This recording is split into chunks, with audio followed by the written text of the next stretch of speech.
India effected a subtle shift in its Middle East policy last week.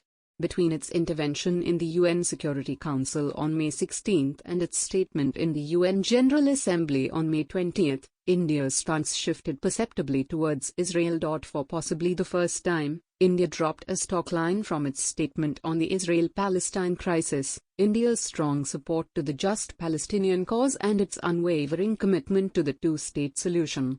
This was part of the Indian statement in the UN Security Council just a few days prior, but absent from the General Assembly statement. In addition, India's condemnation of the Hamas rocket firing into Israel was much sharper in the General Assembly than it had been in the Security Council. India's statement in the General Assembly said, "We condemn the indiscriminate rocket firings from Gaza into Israel, which have caused deaths of a number of civilians.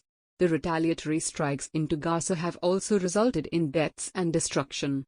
We deeply mourn the loss of the lives of innocent civilians, including the Indian national, in the current cycle of violence." India reserved its condemnation for Hamas actions, categorizing Israeli actions as retaliatory, in self-defense.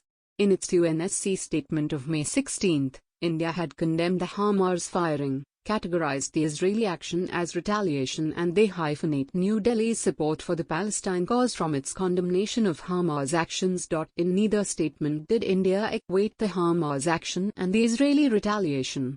But in the UNGA, India said, "We believe that every effort should be made to create conducive conditions for the resumption of direct talks between Israel and Palestine. This puts the onus for creating such conditions on Hamas, not Israel."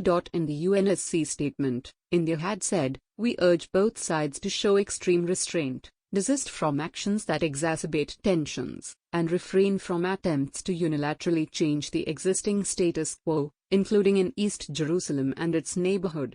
This was seen to draw an equivalence between Israel and Hamas, particularly with India stating then that it was Israel's actions in East Jerusalem and the Sheikh Jarrah neighborhood that started the problem.